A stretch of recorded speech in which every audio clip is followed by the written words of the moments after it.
अस्सलाम वालेकुम, welcome to साइमास corner. सब लोग कैसे हैं? उम्मीद है सब ठीक ठाक होंगी। जी, ये अंजेल के हाथ में है दीबा भाभी का दिया हुआ इनाम। दीबा भाभी को की तरफ अंजेल मिठाई लेके गई तो उन्होंने फिर बच्चों बहुत खुश हुई और दोनों बच्चों को, मेरे बड़े बेटे को और अंजेल दोनों को वो इनाम दे के गई। दीबा भाभी बहुत बहुत शुक्रिया, आपने बच्चों की हौसला अफजाई की। ऑल्दो ये तकल्लुफ़ था, मैंने उनसे कहा कि आपने बहुत ज़्यादा तकल्लुफ़ किया है, लेकिन कहने लगी कि साइमा अगर बच्चों की इन छोटी छोटी खुशियों पे ही हौसला अफजाई की जाए तो बच्चे बहुत ज़्यादा खुश होते हैं और आगे बढ़ने का उनमें जज्बा भी पैदा होता है। तो बहुत बहुत शुक्रिया दीपा भाभी आपकी मोहब्बत और ख़्याल का। खैर जी, जब कुमैल को ट्यूशन पे छोड़ा तो उस वक्त अंजिल ने कहा, मामा मुझे आप ना, मैं चूँकि अच्छे ग्रेड से पास हुई हूँ तो आप मुझे ना फ़्राइज़ खिलाना। मैं कहा अंजिल ये तो कोई बात नहीं, लेकिन चूँकि उसको फ़्राइज़ बहुत ज़्यादा पसंद है और हमारे घर में मोस्टली बनते हैं इसकी वजह से फ़्राइज़ हैं, तो मैंने कहा चलो ठीक है। लेकिन मैंने कहा मैं थोड़ा सा जिम कर लूँ फिर आपको मैं लेके साथ चली जाऊँगी। तो जी मैं जी तकरीबन जिम करने के 1 घंटे के अंदर अंदर मेरे बड़े बेटे की कॉल आ गई, मामा आप गाड़ी में आ जाएं। मुझे लगा कि शायद ये मेरे बेटे के पास मोबाइल नहीं है तो शायद गाड़ी नीचे पहुंच गई है, इसलिए वो कह रहा है कि आप नीचे आ जाएं। लेकिन जब मैं नीचे आई तो माशाल्लाह तीनों ही बच्चे गाड़ी में थे और बड़े खुश थे। अच्छा जी, ये देखें जी, डोका मेरे फेवरेट डोका स्टॉल्स और डोका फार्म के बाहर लगे हुए हैं और ये मुझे बहुत पसंद है, जैसे आप सबको पता है। खैर देख के मैं हमेशा इनको रिफ़्रेश होती हूँ। तो जी मैं बात कर रही थी कि तीनों बच्चे गाड़ी में थे और बड़े खुश थे। मैंने कहा ओए तुम तीनों कहाँ से आ गए? तो बड़े बेटे और छोटे ने कहा लो जी, हमने तो अंजेल से कहा है कि आप हमें ट्रीट दें क्योंकि आप अच्छे ग्रेड से पास हो गई हैं। तो अंजेल भी हंसी जाए, साथ तीनों की मिली भगत थी, मुझे तो बिल्कुल आइडिया नहीं था। और कुमैल तो इसलिए भी ज़्यादा खुश था कि कुमैल की ट्यूशन का बहुत सारा टाइम मतलब कम हो गया था। खैर जी, मुझे बहुत अच्छा लगा ये सोच के कि चलो बच्चों की अब नई ज़िंदगी शुरू हो रही है, नई यादें हैं, बड़ी क्लासेस में जा रहे हैं और बेटी उनको ट्रीट दे रही है। भाइयों को तो याद रहेगा कि जब मैंने ओ लेवल के 2 पेपर्स दिए थे तो जी भाइयों को मैंने ट्रीट भी दी थी। मेरे दोनों बड़े बच्चों के ऑलमोस्ट एकेडमी स्कूल हमेशा इकट्ठे रहे हैं, टीचर्स भी उनके एक ही रहे हैं, तो फिर वो उन लोगों की ज़्यादा यादें हैं छोटे की बनिस्बत। खैर जी, इन बच्चों को मिडल ईस्टर्न के फ़्राइज़ बहुत पसंद है और और इंजेल को तो बस रोज़ ही खिला दो तो बहुत खुशी से खाते हैं। खैर जी, डिसाइडेड ये ऑलरेडी वो डिसाइडेड थे, घर से कर चुके थे कि इंजेल ने फ़्राइज़ और वो बर्गर लेना है। जिंगर और इब्राहिम भी अपने वो लेगा, लोडेड फ़्राइज़ थे जिंगर वाले।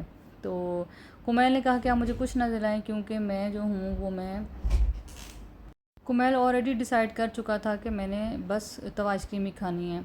तो जी मुझे बैठे बैठे ख्याल है, हम लोग वेट कर रहे थे अभी डिशेस का, तो मुझे जहन में आया है कि कुमैल के तो माशाल्लाह आपको पता है, इस मैंने बताया था कि कुमैल ज़रा हेल्दी हो गया इन छुट्टियों में, तो उसके पाँव का साइज़ भी बदल चुका है। तो अब मुझे ख्याल आया, मैंने कहा चलो आप कुमैल फटाफट चले, हम बाटा के साथ ही तो खड़े हैं, आपकी फ़ेवरेट कोई चप्पल ले लेते हैं। कुमैल ने जी फ़ौरन अपनी फ़ेवरेट चप्पल निकलवाई और लेके हमने बिल चिल कर दिया। खैर काफ़ी वैरायटी थी और बाटा पे भी सेल लगी हुई थी बाय चांस, लेकिन मैं उसके बावजूद सोच रही थी कि वही जो घर में पहनने वाले स्लीपर चप्पलें होती थी वो 300-400, लेडीज़ की 700-800 तक मिल जाती थी हार्डली, तो ये तो अब हज़ारों में चीज़ें चली गई हैं। तो अगर किसी के 3-4 बच्चों की चीज़ें लेनी हों तो वो क्या लेगा?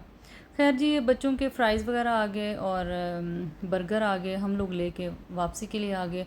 अब कुमैल बहुत ज़्यादा एक्साइटेड था कि मेरे तो बस ना अब तवा आइसक्रीम मुझे दिला ही दें, लेकिन चूँकि जहाँ से फ़्राइज़ और तवा आइसक्रीम की ज़रा जो जगह थी वो ज़रा दूर थी। खैर हमने इस्लाम अंकल से कहा कि आप साथ चलें और जगह मतलब वहीं ले जाएं जहाँ से हमने ये तवा आइसक्रीम लेनी थी।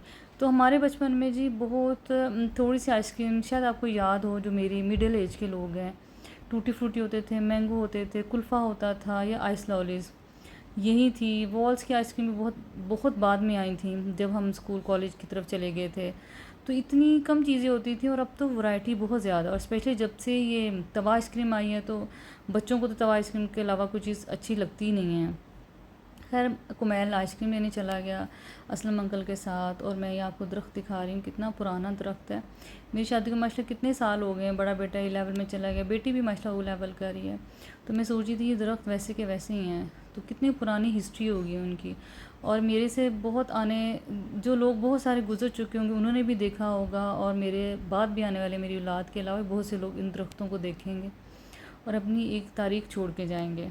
खैर जी, कुमैल की आइसक्रीम आ गई। कुमैल बहुत खुश हुआ और बहुत एक्साइटेड था, और कुमैल की आइसक्रीम पे सबकी ही नज़र थी। लेकिन चूंकि इन्होंने अंजेल से ट्रीट लेनी थी, तो सब एक बिल जो एक बजट था अंजेल ने देना था, तो बच्चे खामोश रहे कि चलो अब अंजेल पे हम इतनी भी बिजली ना गिराएं। खैर कुमैल ने एक एक चम्मच दोनों बहन भाइयों को टेस्ट करवा दिया, और कुमैल ने घर जाने से पहले सारी आइसक्रीम ख़त्म कर ली। खैर जी, आज का दिन बड़ा अच्छा गुज़रा, और इसलिए भी अच्छा गुज़रा कि अल्लाह ने आगाज़ भी बेहतरीन तरीके से दिया था, और इख्तिताम भी उस दिन का बहुत खूबसूरत था। प्यारी खूबसूरत यादें थी, प्यारे खूबसूरत बच्चे थे साथ, और ज़िंदगी की खुशियाँ थी, रवा दवा थे। अल्लाह सब की मुश्किलात दूर करे और हर एक को अपने बच्चों की खुशियाँ दिखाए, और बच्चों के माँ बाप की खुशियाँ और उनको खुशियों को निभाना इंसान साथ साथ लेके चले। जी, मैं अब रेसिपी अपने आपके साथ एक नई रेसिपी शेयर कर रही हूँ, अरबी गोश्त। उम्मीद है आपको अच्छा लगेगा और मुझे ज़रूर बताइएगा। रेसिपीज़ ऑलमोस्ट सबकी एक ही होती हैं, लेकिन ये है कि थोड़ी सी वेरिएशन से आपकी चीज़ डिफरेंट हो जाती है। तो मैं आपसे जाते हुए यही कहूँगी कि ज़िंदगी में दरगुजर से काम लिया करें। रिश्तों में दरगुजर करना बहुत ज़रूरी है। अगर जो लोग दरगुजर नहीं करते, झुकता नहीं है, वो समझ लें कि वो लोग टूट जाते हैं।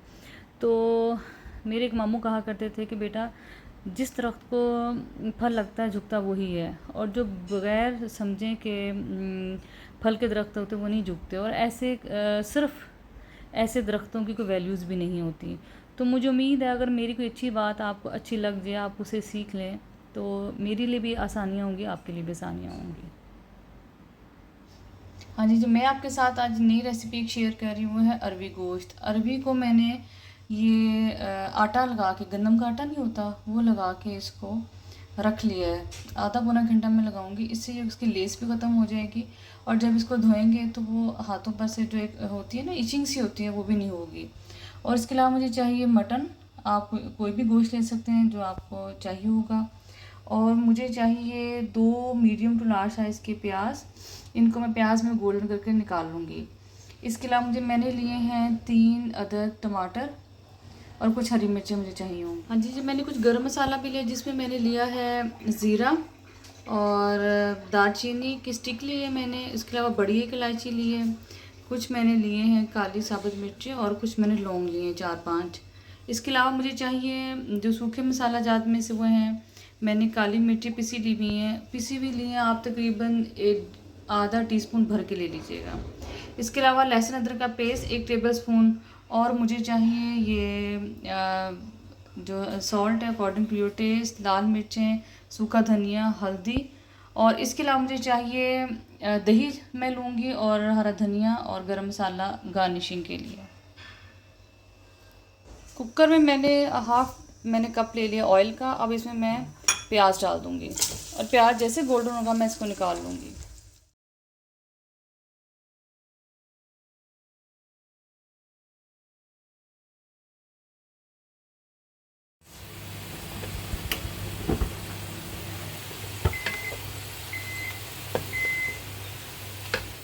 ये देखिए मैंने कुकर में से निकाली है प्याज गोल्डन करके। अब मैं जो प्याज है उसको थोड़ा सा पानी डाल के ब्लेंड करूँगी, और इसी ऑयल में अब मैं गोश्त डाल दूँगी, लहसुन अदरक और साबुत गरम मसाला डाल दूँगी।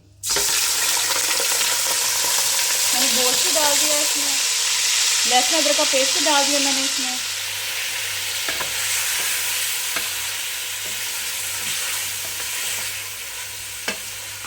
और साबुत गरम मसाला भी डाल दूँगी मैं इसमें। हाँ जी, मैं गोश्त को भूनूंगी, और जब तक इसका कलर चेंज नहीं होता तब तक मैं इसको भूनती रहूँगी। ये सफ़ेद सफ़ेद सा होना शुरू हो जाएगा तो फिर मैं इसमें जो जितने भी बाकी चीज़ें हैं मैं डालूँगी तब। और ये होगा कि लहसुन अदरक डालने से इसकी गोश्त की स्मेल भी चली जाएगी, और तब तक भूने जब तक गोश्त और लहसुन अदरक की स्मेल चली नहीं जाती। मैंने प्याज निकाल लिया, और अब मैं इसमें थोड़ा सा पानी डालूँगी और इसको ब्लेंडर में ब्लेंड कर लूँगी अच्छी तरीके से।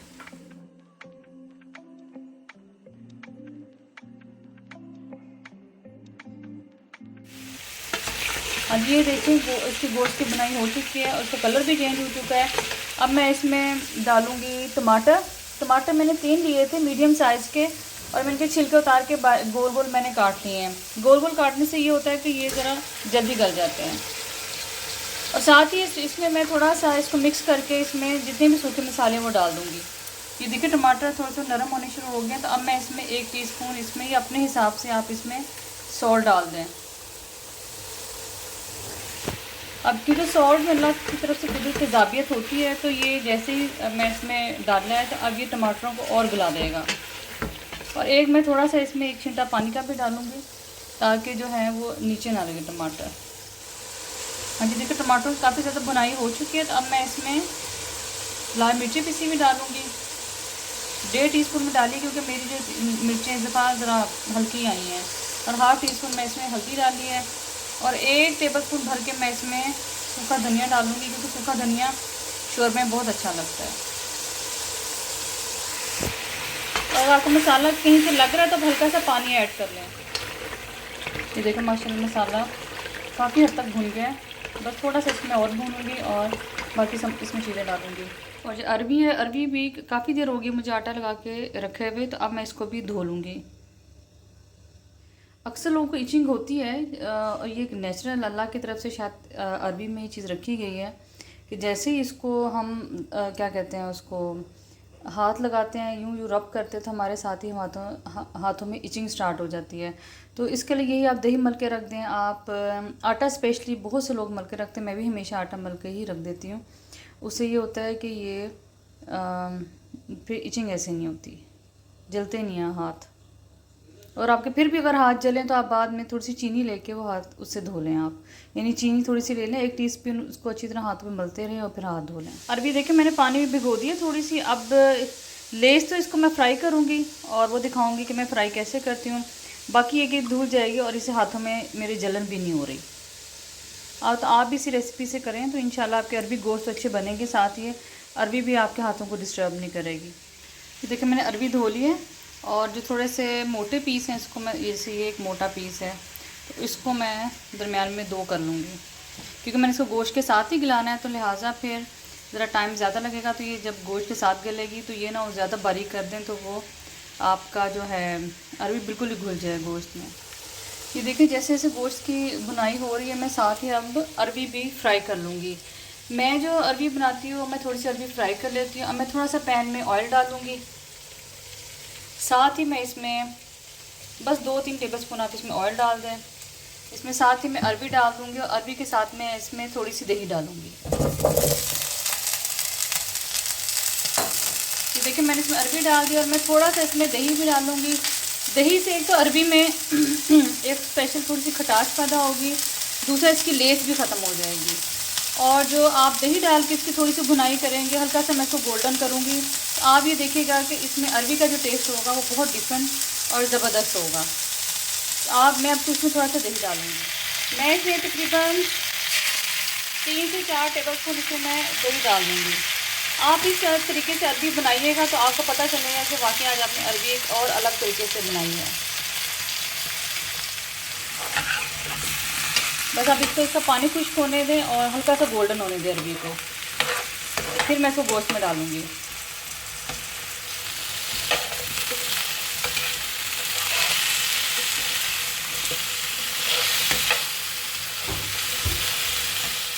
देखिए साथ साथ अरबियों का कलर भी चेंज हो रहा है, इसकी लेस भी ख़त्म हो गई है। बस हल्का से ये थोड़ी सी और गोल्डन होती हैं तो मैं इसका चूल्हा बंद कर दूँगी। अरबी का कलर भी तकरीबन चेंज हो गया है, ये देखें पास से इसको। और जो थोड़ा डार्क लगे हुए ये दही के पार्टिकल्स इसको लगे हुए ड्राई हो के, तो अब मैं चूल्हा बंद कर दूँगी और जैसे ही मसाले की बुनाई होती है फिर मैं इसमें अरबी डाल दूँगी। तो देखिए मसाले की बुनाई होगी और इसमें मैं अब थोड़ा सा दही डालूँगी। 3-4 टेबलस्पून मैंने इसमें दही डाला है, तकरीबन 3-4 टेबलस्पून मैंने उसमें अरबी में डाला है। दही डालने से ये होता है कि सालन का टेस्ट भी अच्छा आता है और ग्रेवी भी अच्छी बन जाती है। अब मैं इसकी दही की बुनाई करूँगी इसी तरीके से, जैसे दही भुनेगा इसमें मैं अरबी डाल दूँगी। और जैसे दही की बुनाई भी होगी अब मैं इसमें अरबी डाल दूँगी।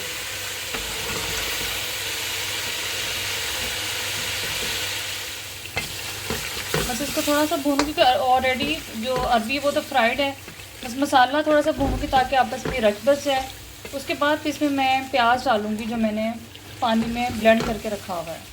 अब मैं इसमें अरबी और गोश्त में 3 हरी मिर्चें भी कट लगा के डाल दूंगी और मैं इसकी अब थोड़ी सी बुनाई और अच्छी तरीके से करूँगी।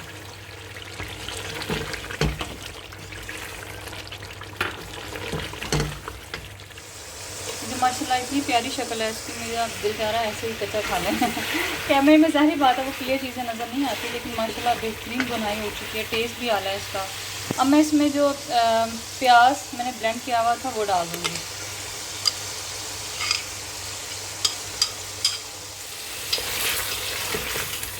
प्याज डाल के मैं हल्की सी इसकी बुनाई करूँगी, मतलब मैं कह देती हूँ बुनाई करूँगी, ये नहीं कि मैं बस 15 मिनट एक चीज़ को बुनाई कर रही हूँ, लेकिन हल्का सा मिक्स कर लिया जाता है, इसी में बुनाई हो जाती है मज़ीद। और शोरबे और सब्जियाँ वगैरह जब तक अच्छी तरह ना इनकी बुनाई हो तब तक इसका जायका अच्छा निकलता भी नहीं है।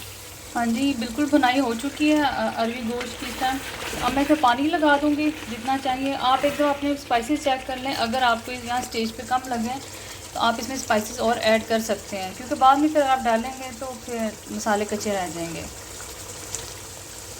मैं जो हाफ़ टी स्पून था काली मिर्चों का, तो वो भी अब इसमें डाल दूँगी और साथ ही साथ इसमें मैं अब पानी भी डाल दूँगी।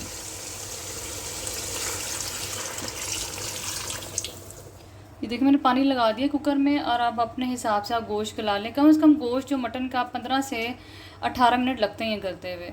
तो जी मैं अब इसको रख दूँगी अब 12 से यानी 15 से 18 मिनट के अंदर मैं इसको खोलूँगी, फिर आपको दिखाती हूँ। ये देखिए मैंने आलू अरबी गोश्त जो है वो उसकी कुकर खोली है, और मुझे इतना ही शोरबा गाढ़ा चाहिए। ये देखें, ज़्यादा पतला हमारे घर खाते भी नहीं है और ज़्यादा वो अच्छा भी नहीं लगता। अब मैं इस पर डालूँगी हरा धनिया, हरी मिर्चें, और मैं पिसा हुआ गर्म मसाला डाल के इसको थोड़ी देर के लिए ऐसे ही बड़ा रहने दूँगी। ये देखिए गर्म मसाला मैंने छिड़क दिया, अब इसको मैं थोड़ी देर के लिए पड़ा रहने दूँगी। ये देखिए माशाल्लाह अरबी गोश्त की कितनी बेहतरीन शक्ल है, और एग्जैक्ट अरबी गोश्त हो, आलू गोश्त हो, उनके शोरबे और ग्रेवी की शक्ल एग्जैक्ट यही होती है। अब मैं आपके सामने मैं डाल के भी दिखाऊंगी। ये देखें माशाल्लाह बेहतरीन शक्ल है इसकी। ये देखें, आपके सामने डालने का मकसद यही होता है कि आप एक एक चीज़ देख लें कि कैसी बनी हुई है।